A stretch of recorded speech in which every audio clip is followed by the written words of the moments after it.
Happy ka? Ito. Etong tech natin, hopefully this internet connection is much better.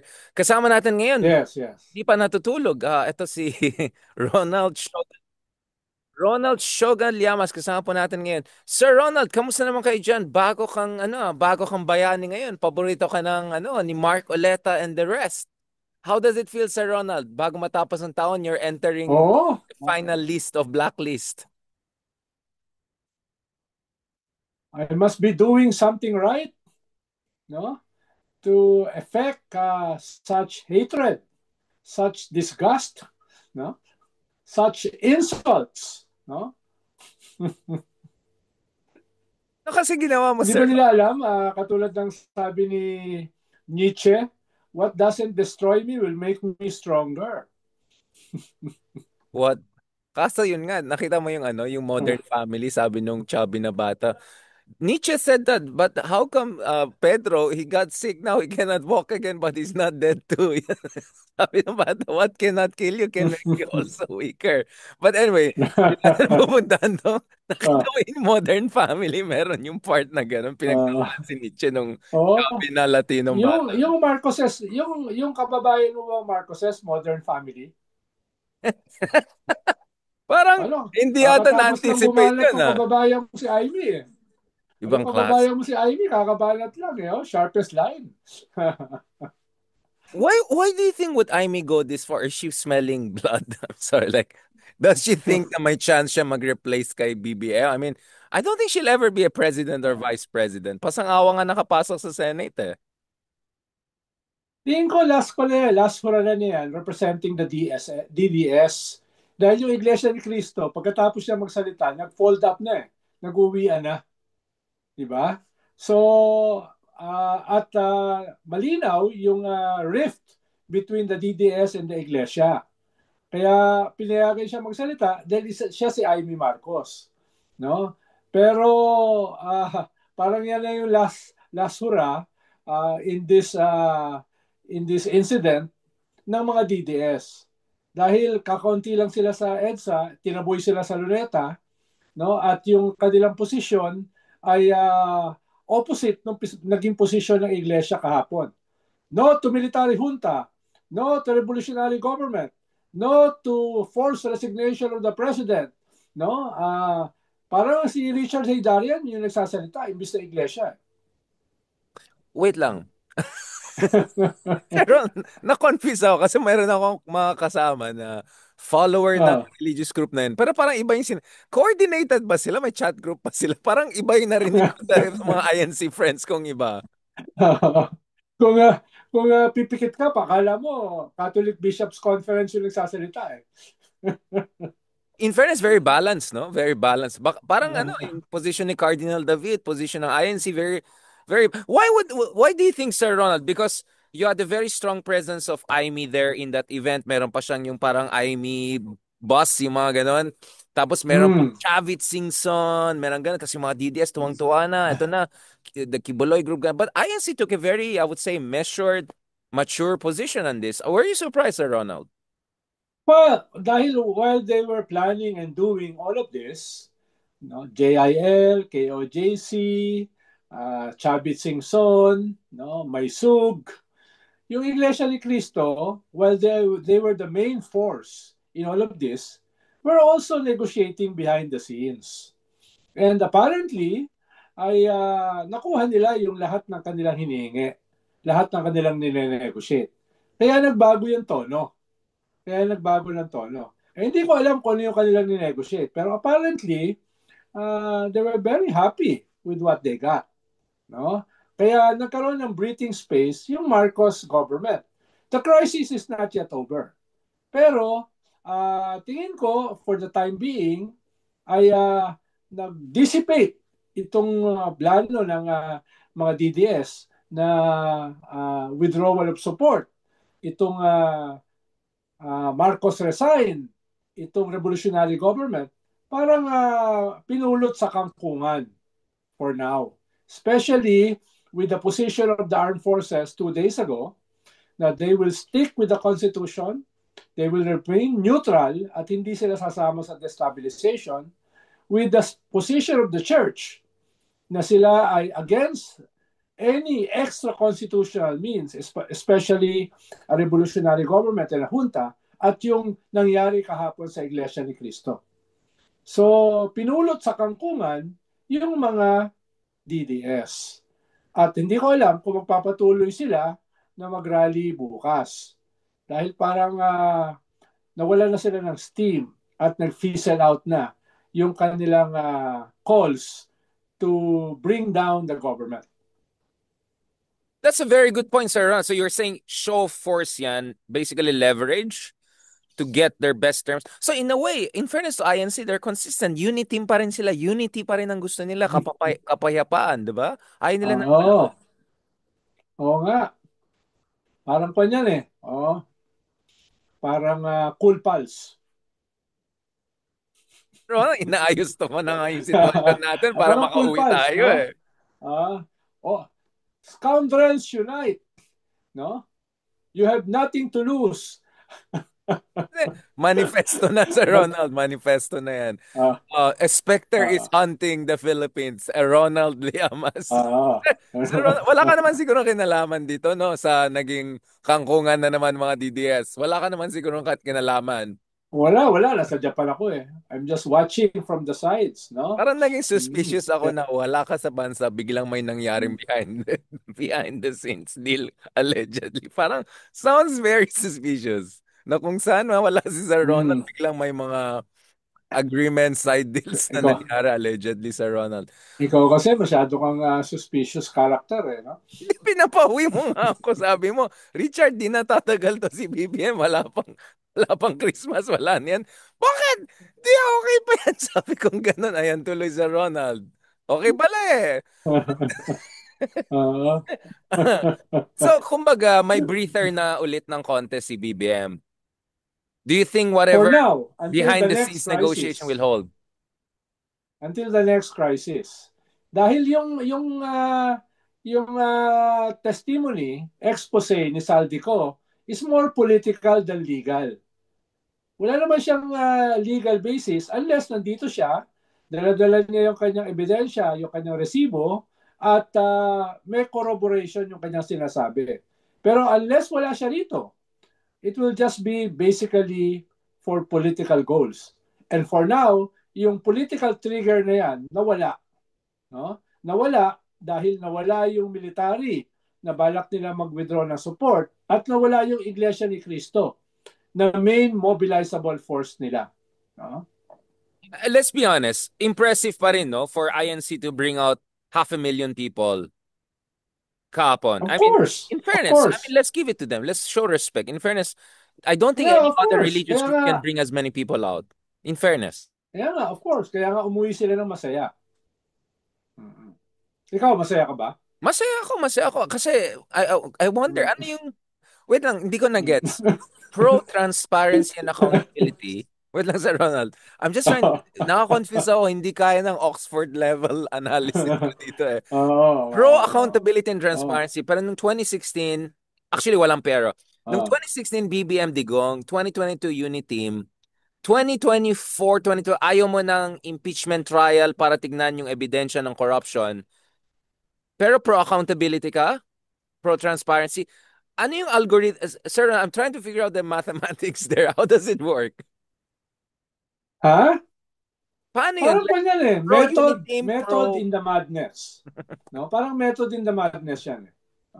Pero kailangan maunawaan mo yung madness. No? It's an age of disruption. Sabi mo, leverage point lahat. Oo nga, yun nga. Yun nga yung method in the madness.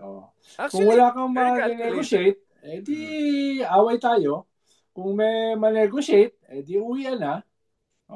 Di kanina, nag-uwian na. Wait lang, Sir Ronald. Since we're just scratching the surface, hindi ko alam, ikaw, importanteng tao ka, pero yung mga simpleng taong katulad ko, Sir Ronald, I just realized, biglang mayroon ng cabinet reshuffle, yung paborito mong, ngayon, hindi lang ex-Supreme Court Chief Justice, ex-Executive Secretary na parating nilalagay na ex-Supreme Court. So, I'm imagining, pag si Bersamin may press conference nakalagay, ex-Executive Secretary, ex-Supreme Court, double X na siya, malapit na mag-triple X yan si Bersamin.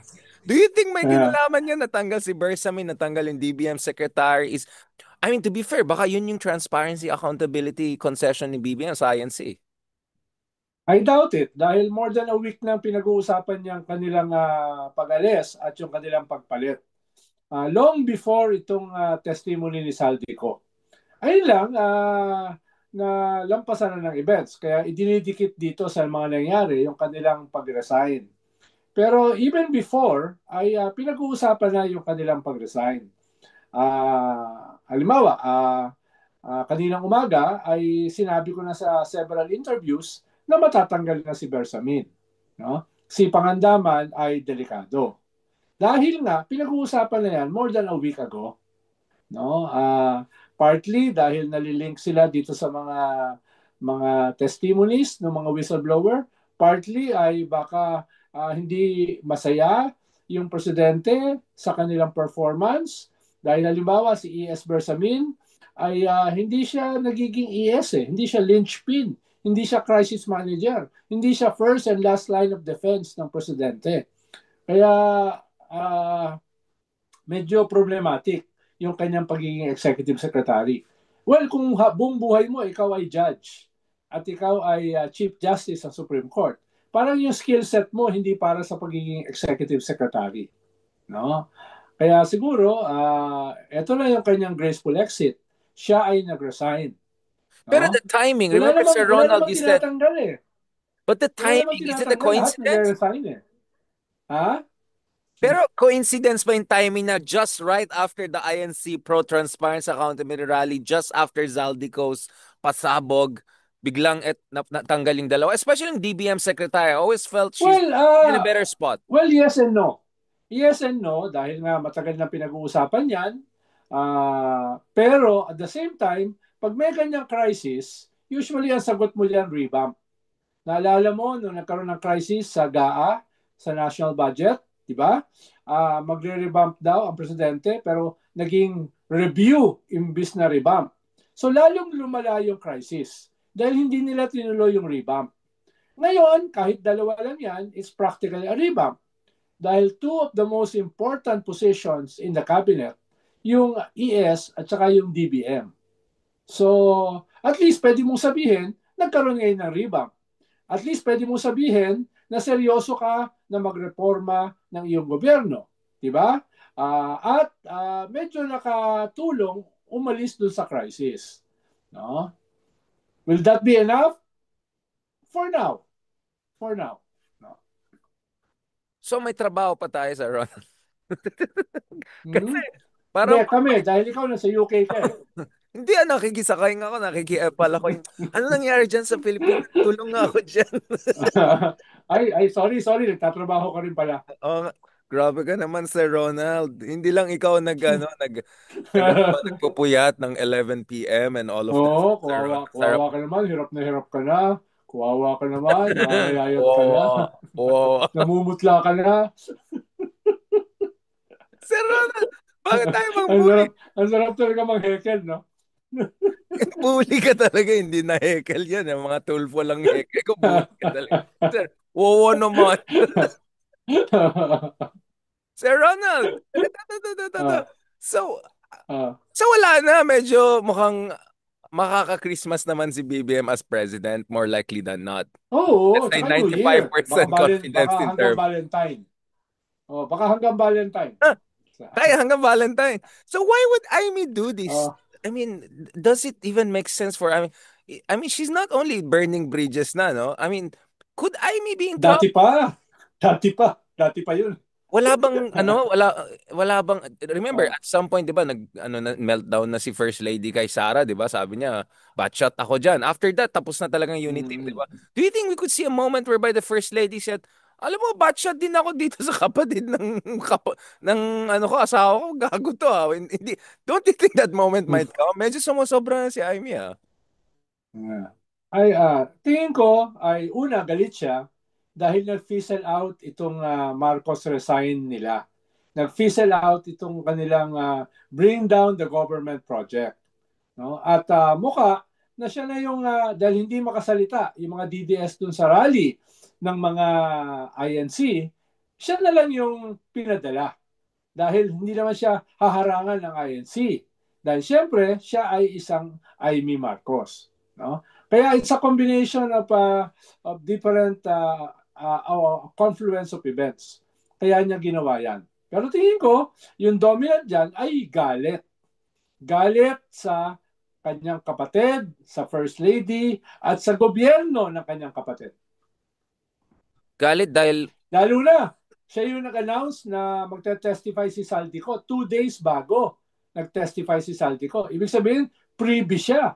Privy What? siya sa gagawin ni No, no, Saldico. Sir No? Ronald, you just said Mm. everything is coincidence in the Philippines. There's no design, there's no planning. Sabagay, sabagay. Oh, There's I stand corrected. I stand corrected. No?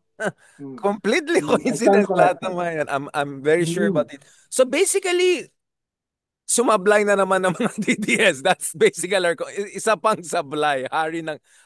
Reyna ba ng sablay si Aimee? Yan bang tawag natin?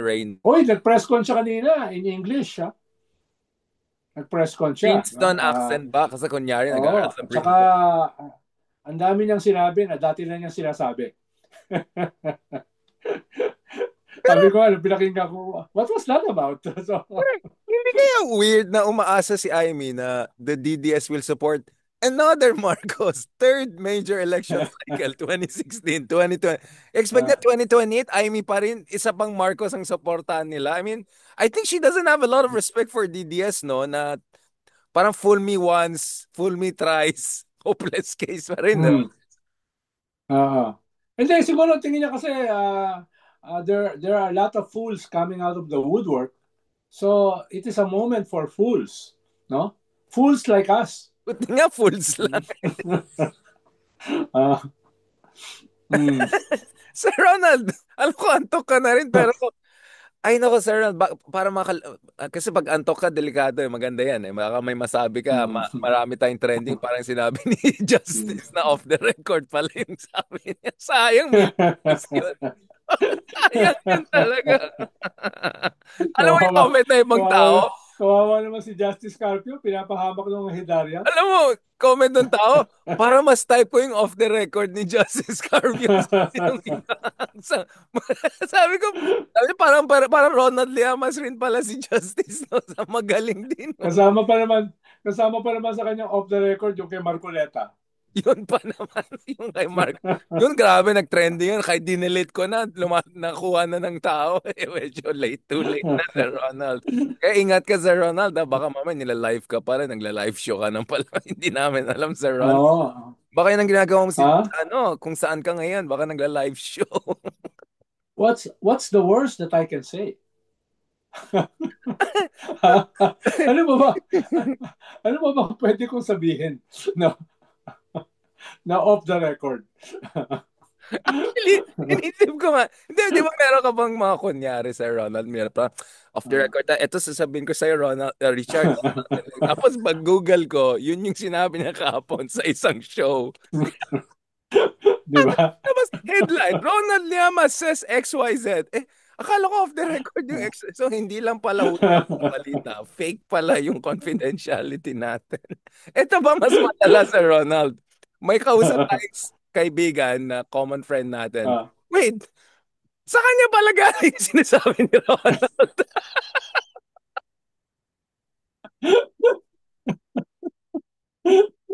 Sabi ko, third hand pala itong pinigay sa akin. Wait, sinabi nila, sa'yo pala galing yan. Diba? Parang, sinabi ko nga doon sa isang kaibigan, tawa na to. Sabi niya, magaling kasi si Ronald Ah. mag-embellish. Packaging kasi, Ah. para kang Dubai. Ah. Yung para mga product galing sa mga neighboring country. Nire-repackage ng Dubai, tapos naging sa Shanghai bigla. Oo. Parang yun na, Oo. processing zone ka pala sa Ronald, ah. Oo. Sabi nga ng isang famous artist, no? A good imitation is the most perfect originality. Original. Ah. Tapos kinausap ko yung common friend natin, sabi niya, hindi naman yun ang sinabi ko kay Ronald, bakit naging iba ng konti? Siyempre sabi ko may branding yan si Sir Ronald. Kaya, Hmm. kaya believe ka sa akin, Sir Ah. Ronald, believe pa rin ako sa'yo kahit nahuli kita ilang beses. Wait, parang yung sinabi ni Ronald, hindi pala galing sa kanya. Pero yun ang gusto ko sa'yo, walang pretension eh. Hindi katulad ng Ah. isang analyst na nakipag-away kay Attorney Claire De Castro kahapon. At ngayon, Hmm. nakikitama yung paborito mo, isa pang attorney na sabi niya, hindi, dapat kami mga attorney lang nag-aaway. Sino tong mga to? Ito na ba yung mga woodworks people? Sino? Bakit sila nakikisali? Wala naman silang relevance. Oo. Alam mo naman ngayon, panahon lang mga ganyan ngayon eh. It's a Naghahanap time for buhay. pretenders. Naghahanap Uh, buhay lahat ng tao ngayon, sir. uh, Ngayon nga lahat political analyst eh. Kaya nga ang Actually, tawag ko na sa sarili ko, political heckler dahil yun. baka mahirap na eh.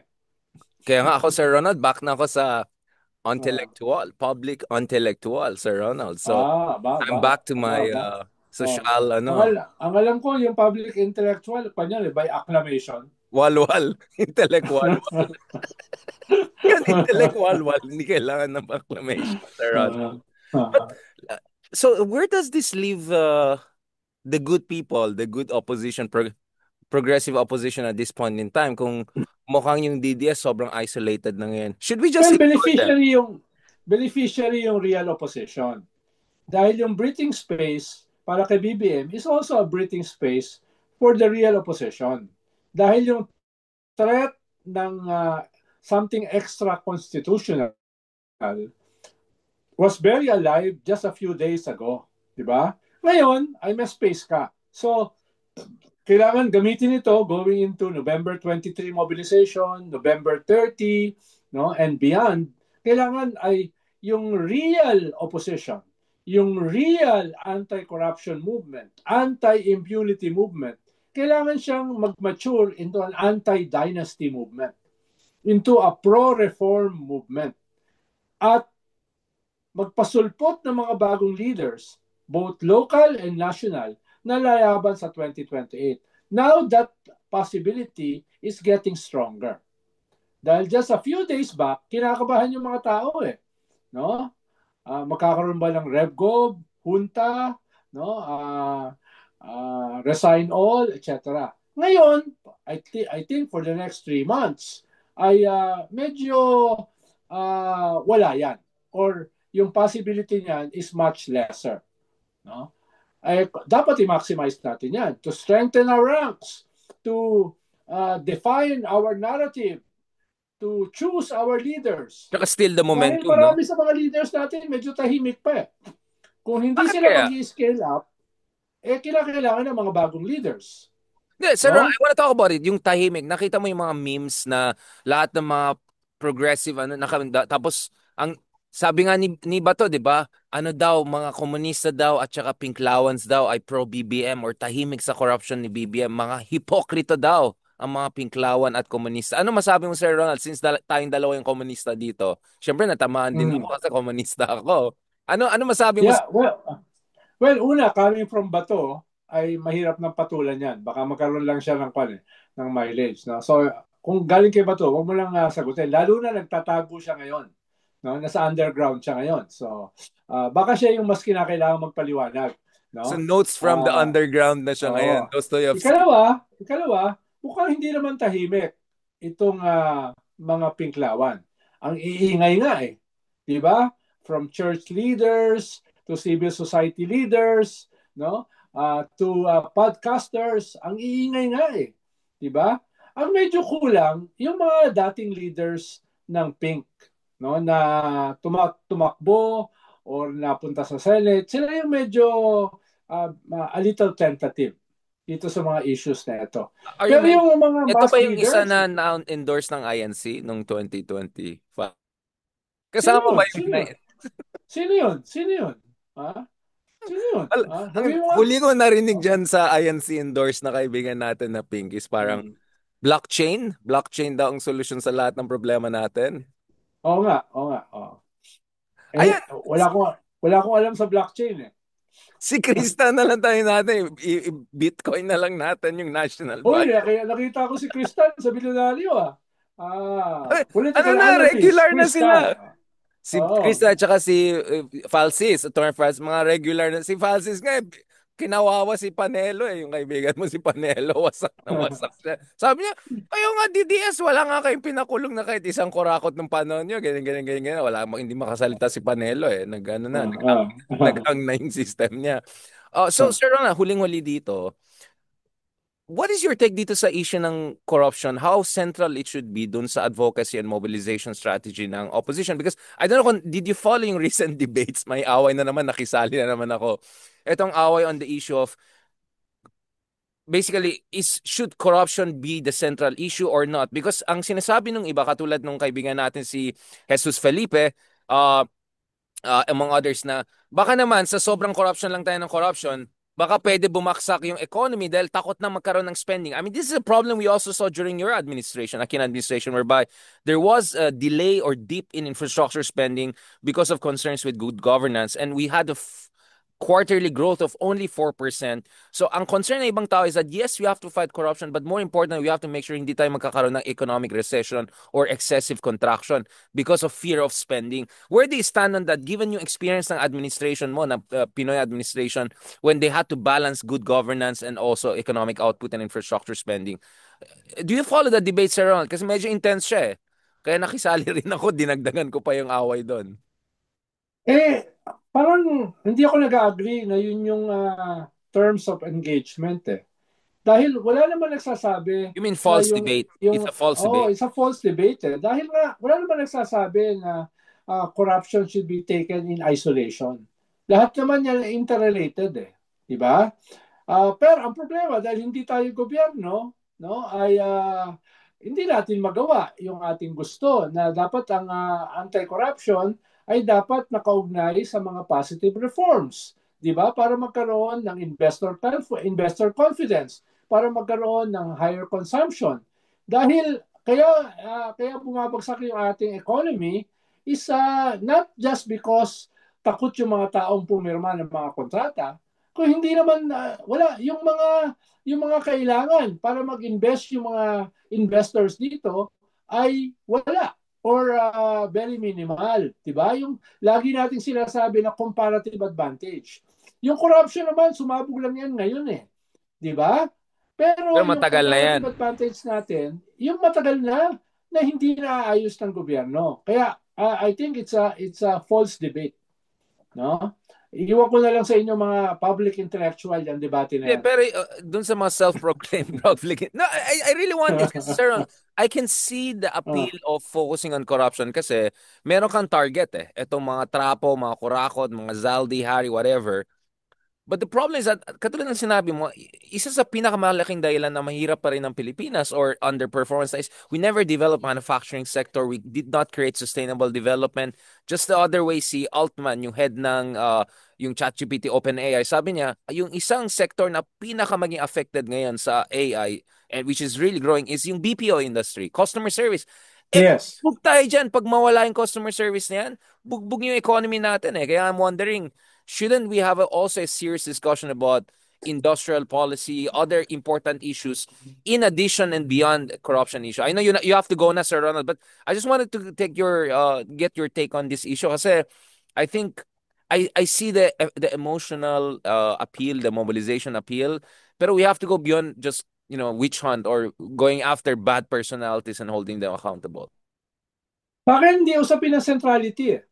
Dahil corruption is linked with poor infrastructure. Corruption is linked to dynasties. Corruption is linked to cartels, which are linked to dynasties. Di ba? Corruption is linked to a lot of other things. No? Kaya definitely, dapat ang ating analysis is more comprehensive. Definitely, our solution should be more comprehensive. Kahit may maipakulong tayo na marami, that is not enough. Dahil kinakailangan natin ng maayos na economic policy, fiscal policy, debt policy, energy policy, which will go hand in hand in improving transparency. So, hindi ko nakikita siya na hiwa-hiwalay. Nakikita ko siya as a Conceptually, I package agree of with you. problems. Sir, I just mean from a campaign mobilization point of view. Kasi if you put the 10 factors there, mag-conference na lang, mag-workship na lang tayo, di ba? Pero kailangan may bumper sticker eh. Bumper sticker. Halimbawa, anti-corruption. Ididikit mo yan sa impunity, anti-impunity. Di ba? Ang anti-impunity, anti-corruption, ididikit mo sa anti-dynasty. Di ba? Yung anti-dynasty, anti-impunity, eventually, ididikit mo sa pro-reforms. Hindi pwedeng puro ka antay na lang na antay. Ngayon, iba-iba naman yung magsasalita dyan eh. Iba-iba yung mga talking heads mo dyan. May iba-iba kang parallel campaigns. Halimbawa, yung trillion peso march will focus on anti-corruption. The Truth Commission will focus on anti-impunity. Impunity, Atin rule of law. ito will focus on Chinese aggression. But they will complement each other. Diba? Yun ang sinasabi ko. No? May iba-iba kang mga complementary parallel campaigns, no? At particular moments, ito yung emphasis. Anti-corruption. At particular moments, pag pinasok nila yung Scarborough, it may shift towards anti-Chinese aggression, no? Kaya yun ang sinasabi ko na hindi siya dapat hiwa-hiwalay o tilad-tilad. Usually may dotted lines yan. At particular moments, these lines become solid. No? Mahirap sabihin na centrality, that's a false one. That's I'm a all for false, the false debate. Ang yeah. akin lang, Sir Ronald, is in terms of functional effect. Because if you, I mean, one of the things we're hearing right now, may mga tao nagsabi, na wag na tayo magbayad ng buwis. Lahat ng projects ng government i-stop na. Yung ganyan mindset eh. Kasi nag-evolve siya Well, on corruption focus. Eh kung ganun, that's a babaksak yung stupid economy natin. proposal. Yeah, but there That's a people are stupid doing that. proposal made by stupid people. So Well, wag mo na stupid silang people are pansinin. making corruption the Oh, central issue at the expense of everything. yeah, wag mo na silang pansinin, baka mahawa ka pa. Hindi, kaya nga kita kinausap para maging immune ako. That was quick. Hey, Sir Ronald. On that note, I won't give them the time of day. These guys, no? wala ka Ang kasi dami, sa social media, Sir Ronald. Ang daming, yan ang problema pag nasa Oxford eh. Ang dami iniisip eh. eh, binabayaran kami to think, Sir Ronald. I'm paid to do this, okay? Don't take it away from me. Kahit hindi ako public. Umuwi ka na lang dito. Oh, Tingin mo Sir na Ronald, yan. wag mo kalimutan year-ender event natin ha, with Justice Scarpio, tayong tatlo, and then si Krista Oh. yung magiging host. So, dun sa makasama natin, by the way, shout out, December 17, afternoon sa Manila House, magkaroon tayo ng public event. Ito na penultimate natin with Sir Ronald, with Justice Scarpio, at para magpahinga ako ng konti, panel na lang ako. Si Krista na lang bahala magbuhat ng ating panel. Thank you so much, Sir Ronald Liamas. Uh, Oeg Saramase, sayonara, Sir Ronald, and looking forward to seeing you again. Siguro, sana this time hindi maling prediction mo. Kinakabahan ako eh. Pag sinasabi mo Laos na si Aimee, bigla siyang nagkakaroon ng second life eh. So parang kinabahan ako. Oh. Oh my God, baka manalo pero si muntik Aimee na, na naman. pero muntik na siya matalo, number 12 eh. Muntik talaga. Pero nung sinabi mo hindi talaga siya manalo, bigla siyang umakyat. Kaya, Oh, parang nakatulong, no? Parang yun nga nakatulong. eh, feeling ko sir, Oh. meron kang Pero reverse. tingin ko mas ang stupidity ron yung campaign ng gobyerno. Kung inayos nila yung kampanya nila, baka Para sa bayan. number 12 would be number 13 siya. No? Although, Sir Well, Ronald, we can only do so much. We're not the government. but No? Sir Ronald, We don't meron have tayo, the resources or the but wherewithal. in your defense, Sir Ronald, dahil nasa Wikipedia page mo yung mali mong prediction on Aimee. Sir Ronald, in your defense, nakita mo may banat si number 13, si Good Morning, si Tulfo. May in-imply siya na minagic siya kaya hindi siya pumasok sa number 12. So, I don't know. Pwede natin lagay sa Wikipedia. For all we know, Ronald was correct. It's just that the outcome was massage. Pero mahirap talaga talunin ng mga Ilocano. Yeah, pero hindi ko maintindihan bakit sa amin sa Ilocos nung election time andun yung picture ni BBM at Aimee together na beshi. Eh sabi ko after everything Aimee did parang okay lang kay BBM na purong ganyan yung positioning ni Aimee kasi solid yung Ilocos sa kanya eh. Ang taas ng vote kay Aimee. Ikaw, ina-underestimate mo regionalism eh. Malakas talaga no, hopeless case talaga tayo Sir Ronald. Give up na tayo. Kaya nga sabi ko Sir Ronald, magsama na kayo mga Tagalog sa amin mga Ilocano. Otherwise yayarin kayo ng kabila, wala na kayong chance. Mga Tagalog sa amin kayo sumama sa Ilocano. We will all Oo, get together. sumama muna kayo sa mga Kapampangan. Pag sumama kayo, tsaka kami sasama. Ayan na naman tayo, Sir Ronald. Bago tayo get into more trouble, let me close this session. Sir Ronald, in fairness, hindi ka nadulas ha. I was looking for some dulas moment. Lalo kay Uh, Marcoleta and all. You're smart, you're smart. At uh, nakita ko tumitingin. I won't be provoked. Sir, I'm impressed, but may utang ka pa sa akin. I-heckle kita soon. On that note, thank you so much, Sir Ronald. See you soon, my friend. God Sige. bless. See Ingat you ka and soon. safe. Bon voyage. Bon voyage. Yeah. See you soon.